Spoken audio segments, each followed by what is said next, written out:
किसी अनचाहे सपने सा राय बहादुर का गुजरा समय योगी अमृत की आंखों के सामने घूम रहा था। राय बहादुर का अपने ही पिता को जलाकर मार देना, वो तलवार जो राजा नरेंद्र सिंह के गले को चीरती हुई उस नारंगी अंगोछे पर पहुंची जा रही थी, ठीक वैसा ही अंगोछा राय बहादुर तब पहनते थे जब योगी अमृत उनसे पहली बार मिले थे। राय बहादुर के मन पर बुरी शक्तियों का इतना प्रभाव, राय बहादुर की आंखों का अचानक काला हो उठना, वो काले आंसू, वो बवंडर, सब कुछ योगी अमृत को परेशान कर रहा था। योगी अमृत के विचारों को तोड़ते हुए पास बैठे चंदन लाल ने कहा, इस दुनिया में अगर काली शक्तियां आए तो अच्छे लोग भी हैं, पर अच्छाई आने में हमेशा देर कर देती है। राय बहादुर अगर 2 दिन पहले आ गए होते तो मेरी बहू और भतीजा जिंदा होते, शायद ये कुछ भी न होता। रागिनी बहू को माफ करना मेरे लिए भी नामुमकिन है, पर मुझसे मेरा बेटा अजर दूर नहीं होता, वो भी आज मेरे साथ होता अगर राय बहादुर का नाम सुनते ही योगी अमृत चिढ़कर खड़े हो गए। यही तुम्हारी गलती है चंदन लाल, तुम्हें समय रहते कुछ समझ नहीं आता। बचपन में ही अगर केशव की बातों में ना आकर तुम श्रावणी को मेरे सुपुर्द कर देते तो आज ये दिन नहीं आता। और रही बात राय बहादुर की, तो हमें किसी पर भी उसे पूरी तरीके से जाने बिना विश्वास नहीं करना चाहिए। आप कहना क्या चाहते हैं? कमरे के दूसरे कोने में बैठे भानु ने भड़क कर पूछा। भानु बचपन से ही राय बहादुर के साथ जुड़ा था, उनकी सेवा कर रहा था। उसके लिए अपने मालिक के खिलाफ कुछ भी सुनना पाप था। योगी अमृत, मैं भी देख रहा हूँ, जब से आपने राय बहादुर के मन में झांकने के लिए अपनी वो क्रिया की है, तभी से आप उनसे कुछ उखड़े उखड़े लग रहे हैं। ऐसी क्या बात हो गई? चंदन लाल ने पूछा। योगी अमृत के दिमाग में राय बहादुर के जीवन के फिर वही सब दृश्य उभर आए। खुद को संभालते हुए योगी अमृत बोले, शायद हम सभी को आराम की जरूरत है। इस रात में हमने इतना कुछ देख लिया है जिसकी हम में से किसी को भी कोई उम्मीद नहीं थी। अब बस राय बहादुर श्रावणी को समय रहते वापस ले आए। योगी अमृत ने ढलते चांद की तरफ देखते हुए कहा। इधर ढलते चांद के साथ ही सूरज का कुछ कुछ प्रकाश जंगल पर बिखरने लगा था। श्रावणी, ये तू क्या कर रही है? पेड़ की टहनियों को इकट्ठा कर श्रावणी उन्हें बरगद की रस्सी नुमा जड़ों से बांधकर कुछ बना रही थी। केशव परेशान था कि कहीं वो चांडाल आत्माएं फिर से न आ जाएं। और कुछ ही देर में टहनियों और जड़ों की मदद से एक बड़ा चौकोर जालीदार पटिया बनाकर श्रावणी बोली, हो गया। क्या हो गया श्रावणी? आप आइए। बोलते हुए श्रावणी ने अपने बापू को सहारा देते हुए उस पाट पर बिठा दिया और अब अगले छोर पर बरगद की 2 रस्सी नुमा जड़ों को बांधकर उन्हें खींचती हुई वो बोली, बेशक आपको उठाकर ले जाना मुश्किल है, पर इस तरह खींच कर ले जाना आसान है। कहते हुए जड़ों को अपनी कमर में बांध श्रावणी आगे बढ़ी, जिसके साथ पीछे बना पटिया जिस पर केशव बैठा था वो भी आगे बढ़ने लगा। विपरीत परिस्थितियों में भी अपनी बेटी श्रावणी की सूझबूझ देखकर केशव उस पर गर्व महसूस कर रहा था, मगर साथ ही साथ मन में ये प्रार्थना भी कर रहा था कि उन्हें इस जंगल से बाहर निकलने का रास्ता जल्द ही मिल जाए।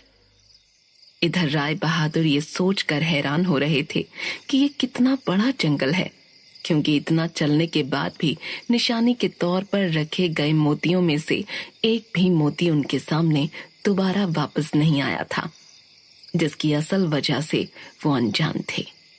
तभी उनके ठीक पीछे कुछ सरसराहट हुई। राय बहादुर पलटे, पर पीछे सिर्फ एक पेड़ था। राय बहादुर ने अपनी तलवार निकाल ली। उन्हें किसी खतरे की आशंका होने लगी। पेड़ के पीछे से झांकती वो बड़ी बड़ी आंखें ये सब कुछ देख रही थीं। राय बहादुर आगे बढ़े ही थे कि फिर उन्हें लगा जैसे कोई ठीक उनके पीछे है, पर इस बार फिर उनके पलटने पर कोई पीछे नहीं था। पर आश्चर्यजनक रूप से फिर वही कांटेदार पेड़ उनके ठीक पीछे था, जो अभी कुछ देर पहले उन्होंने देखा था। राय बहादुर अब अपने कदम जमा जमा कर चलने लगे। वहीं वो कांटेदार जंगली पेड़ जमीन के ऊपर अब धीरे धीरे सरक कर राय बहादुर के पीछे चलने लगा। और मौका देखते ही उस जंगली पेड़ ने अपने पीले नुकीले कांटेदार दांतों को राय बहादुर की पीठ पर घोंपते हुए उन पर हमला कर दिया।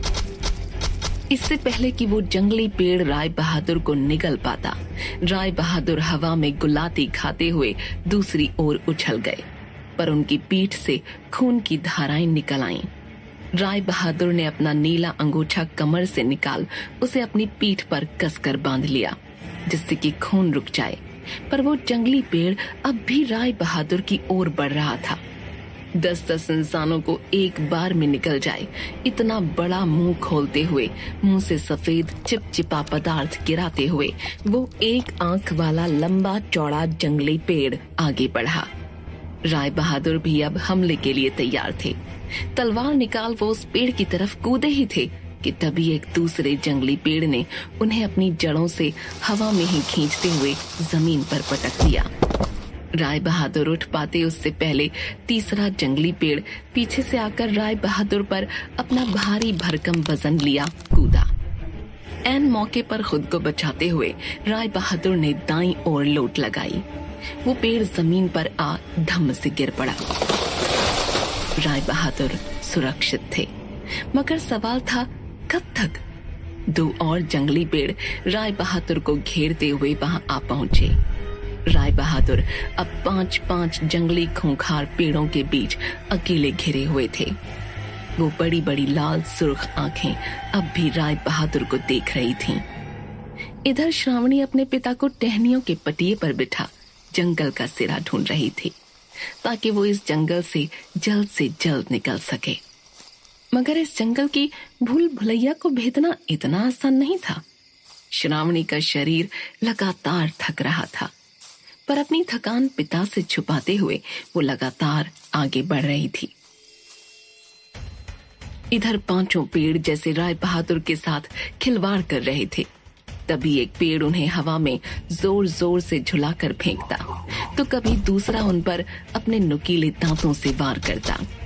तभी राय बहादुर ने उछलते हुए अपनी तलवार से पेड़ के तने में घोंप दिया। उन्हें उम्मीद थी कि ऐसा करने पर पेड़ कमजोर होगा, पर पेड़ अब और आक्रामक होकर वार करने लगा। राय बहादुर की शक्तियां जंगल में काम नहीं कर रही थीं, और ये खूंखार पेड़ उन पर कोई रहम नहीं कर रहे थे। थोड़ी देर तो रुको पेड़ों, पर पेड़ कहाँ रुकने वाले थे। वो वार पर वार कर रहे थे और राय बहादुर को निगलने की हर मुमकिन कोशिश कर रहे थे। तभी राय बहादुर के दिमाग में एक युक्ति आई। जैसे ही इस बार पेड़ों की टहनियां उन पर वार करने उनके करीब आईं, राय बहादुर ने कसकर उन्हें पकड़ते हुए पेड़ के ऊपर चढ़ना शुरू कर दिया। पेड़ों के पास जमीन पर वार करने के लिए तो उन पर लटकती जड़ें और टहनियां थीं, मगर ऊपर सिर्फ कांटेदार नुकीले दांत। जैसे ही पेड़ ने राय बहादुर को निगलने के लिए अपना मुंह खोला, राय बहादुर उछलकर पेड़ों के पीछे लटक गए। एक आंख वाले इस पेड़ को अब राय बहादुर नहीं दिख रहे थे। उसने अपने शरीर को झटक राय बहादुर को गिराने की लाख कोशिश की, मगर राय बहादुर ने पेड़ को नहीं छोड़ा। बाकी पेड़ों, तुम क्या देख रहे हो? क्या तुम्हें भूख नहीं लगी? या मुझे खाने का हक बस इसी जंगली पेड़ को है? राय बहादुर ने बाकी के 4 जंगली पेड़ों को छेड़ते हुए कहा। चीखते चिंगारते पेड़ 2 मिनट के लिए चुप हो गए। कुछ सोचते हुए एक दूसरे को देखते ही पेड़ अगले ही पल चीखे और पेड़ के पीछे लटके राय बहादुर पर वार करने लगे, जिससे बचते राय बहादुर कभी पेड़ की टहनियों पर कूदते तो कभी पेड़ के तने पर फिसलते हुए दूसरे पेड़ की पीठ पर कूद जाते। वहीं पेड़ों के वार अब सीधे एक दूसरे पर हो रहे थे। एक दूसरे के वारों से ही घायल होते पेड़ राय बहादुर को पकड़ने की कोशिश में अपना भारी भरकम शरीर लिए एक दूसरे पर ही उलझकर गिरने लगे, कमजोर होने लगे। सभी पेड़ अब जमीन पर थे। मौके का फायदा उठाते हुए राय बहादुर ने अब पेड़ के तने में गड़ी अपनी तलवार निकाली और सीधे एक पेड़ की आंख में उसे घोंप दिया। आंख पर वार होते ही जंगली पेड़ तड़प तड़प कर चीखने लगा। पेड़ को कुछ नहीं दिख रहा था। दर्द में चीखता पेड़ इधर उधर भागने लगा। मगर आंखों के सामने अंधेरा होने के कारण कभी इस पेड़ से टकराता तो कभी दूसरे से। वहीं राय बहादुर को पता था कि उन्हें अब क्या करना है। बाकी पेड़ अब भी राय बहादुर को पकड़ने के लिए चीखते चिंघाड़ते उनके पीछे थे। राय बहादुर ने बड़ी चतुराई से अब अंधे पेड़ की जड़ों और टहनियों को बाकी पेड़ों के साथ बांध दिया। अंधे पेड़ के भागने पर अब बाकी पेड़ भी उसकी ओर खींचे जा रहे थे। तो वहीं जब बाकी 4 पेड़ ताकत लगाते तो अंधा पेड़ उछलता हुआ उन पर आ गिरता और सब जमीन पर ढेर हो जाते। पेड़ों की जमीन पर आते ही राय बहादुर एक एक कर सभी पेड़ों की आंखों में तलवार के वार कर उन्हें अंधा करने लगे। सभी पेड़ अब आपस में ही उलझकर अंधेपन में एक दूसरे पर गिर रहे थे। राय बहादुर उन्हें इस तरह आपस में ही मरता छोड़ मुस्कुराते हुए आगे बढ़े। पीछे पेड़ आपस में उलझकर मर रहे थे। इधर श्रावणी अब भी अपने बापू को पीछे बांधे चली जा रही थी कि तभी उसे झाड़ियों के पीछे कुछ फुसफुसाहट सुनाई दी। केशव और श्रावणी की नजरें मिलीं। दोनों की आंखों में डर था, जिसे गले से निगलते हुए श्रावणी ने धीमे से आगे बढ़ना चाहा, पर तभी झाड़ियों की सरसराहट और तेज हो गई। केशव और श्रावणी के दिलों की धड़कनें बढ़ने लगीं। केशव इशारों में अपनी प्यारी श्रावणी को भाग जाने को कह रहा था, पर श्रावणी ने इसे ना सुनते हुए पास ही पड़ी पेड़ की एक टहनी उठा ली। झाड़ियों से आती आवाज धीरे धीरे बढ़ रही थी, जैसे कोई बाहर आ रहा हो। श्रावणी ने पूरी ताकत से टहनी को पकड़ लिया और अब वार करने के लिए तैयार ही थी, पर अगले ही पल झाड़ियों से एक लंगड़ाता कुत्ता दबी आवाज में भौंकता हुआ बाहर आया। वो घायल था, उसके पैरों में किसी के पंजों के निशान थे। कुत्ते को देख केशव की सांस में सांस आई, पर श्रावणी अब भी लकड़ी लिए खड़ी थी। कौन हो तुम? दूर हो जाओ। श्रावणी उन चांदाल आत्माओं के इतने रूप देख चुकी थी कि उसे अब किसी पर भी भरोसा नहीं था।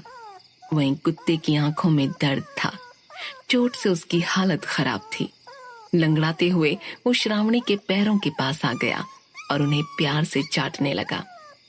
ये देख श्रावणी का मन भी पिघल गया।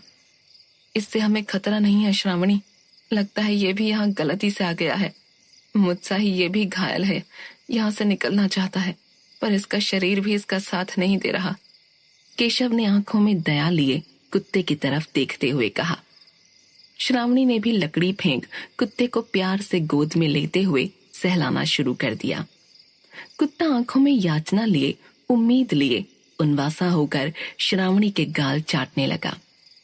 कुत्ते को केशव के पास पटिये पर बिठा श्रावणी फिर चल पड़ी, जंगल का दूसरा सिरा ढूंढने, एक गहरी भूल भुलैया में। पहला चरण बीतने में अब कुछ ही समय है और अभी तक हमें श्रावणी और केशव मिले भी नहीं। श्रावणी, श्रावणी पुकारते हुए राय बहादुर तेजी से आगे बढ़ने लगे, पर श्रावणी जैसे जंगल में होते हुए भी कहीं और थी। करीब होते हुए भी राय बहादुर को श्रावणी और श्रावणी को राय बहादुर नहीं दिख रहे थे। पहला चरण बीतने को है योगी अमृत, और राय बहादुर अभी तक नहीं लौटे हैं। चंदन लाल की चिंता बढ़ती ही जा रही थी। लगातार हवेली की खिड़की से नीचे देखते योगी अमृत भी इसी बात को लेकर चिंतित थे। तभी रानू चंदन लाल के पोते को गोद में खिलाते हुए वहां से निकली। चंदन लाल ने उसे रोकते हुए कहा, रानू इसे मुझे दे दो, तुम अभी थोड़ी देर आराम कर लो। तुमने इतनी देर मेरे पोते का ध्यान रखा, इसके लिए तुम्हें बहुत बहुत धन्यवाद। भानु तुम भी कुछ देर आराम कर लो। योगी अमृत ने नींद में मुंह फाड़ते भानु की तरफ देखकर कहा। अपनी बगासी को रास्ते में ही आधी छोड़ भानु बोला, नहीं मैं ठीक हूँ, वो तो कर लो आराम भानु। चंदन लाल ने जोर देते हुए कहा, कल से ही तुम राय बहादुर और इस हवेली की सेवा में लगे हो। हवन की तैयारियां, पहरा देना, तुम्हें आराम की जरूरत है, जाओ आराम कर लो। ठीक है, पर कुछ भी जरूरत होते ही मैं हाँ बुला लेंगे हम तुम्हें। चंदन लाल ने मुस्कुराकर कहा। भानु अपनी पत्नी रानू को साथ ले कमरे से बाहर आया। ओहो, इतना काम पति देव, वो भी बिना डरे। रानू ने छेड़ते हुए कहा, तो तुम्हें मालूम नहीं है पत्नी जी, तुम ही बस मुझे कम आंकती हो। आज उस चांडाल आत्मा की आंखों में आंखें डाल के कह दिया मैंने, डरता नहीं हूं मैं। हाँ, भानु ने अपनी बहादुरी की झूठी बिगुल बजाते हुए कहा। ओहो, और वो मान भी गई? क्या आप डरते नहीं? रानू ने फिर छेड़ा। डरता तो बस मैं एक ही चांडाल आत्मा से हूं, भानु ने रानू की तरफ इशारा करते हुए कहा। सुनते ही रानू का पारा चढ़ गया। तुम्हें तो मैं, कहते हुए रानू भानु के पीछे भागी। भानु बचता हुआ कमरे में भागा। रानू के कमरे में आते ही उसे कमर से पकड़कर भानु प्यार से बोला, आज नहीं डराओगी पत्नी जी? सच कहूं, दुनिया की सबसे हसीन चुड़ैल हो तुम। रानू शर्मा कर आगे बढ़ गई। आज बड़े मूड में हैं आप, बहुत दिनों बाद। हाँ, किसी सुंदर आत्मा वात्मा को देख लिया क्या? छी छी, डर नहीं लगता तुम्हें? ऐसे डर के माहौल में भी तुम, कहते हुए रानू पलटी तो देखा भानु खुले मुंह से खर्राटे ले पलंग पर सो रहा है। पत्नी से प्यार भरी बातें कर भानु सौत नींद की आगोश में खो चुका था। क्या करूं मैं इस आदमी का? रानू ने झल्ला कर भानु के पास लेटते हुए कहा। राय बहादुर की बाली खनकती हुई पेड़ के रास्ते एक गहरी काली सुरंग से होते हुए सीधे जमीन के अंदर किसी गुफा में आ गिरी। बाली को गोल घुमाते वो भरे पूरे हाथ पास ही रखी अपनी जादुई छड़ी के ऊपरी सिरे पर हाथ फेरते उठ खड़े हुए। अगले ही पल उसकी हंसी की आवाज से पूरी गुफा गूंज उठी। हंसी की आवाज जितनी तीखी और पतली थी उतनी ही कुटिल भी। कौन है ये शख्स? क्या वो जादुई बाली बुरी शक्तियों के हाथों लग गई है? कैसे पहुंचेंगे राय बहादुर श्रावणी तक? जानने के लिए सुनते रहिए भयनगर सिर्फ पॉकेट FM पर।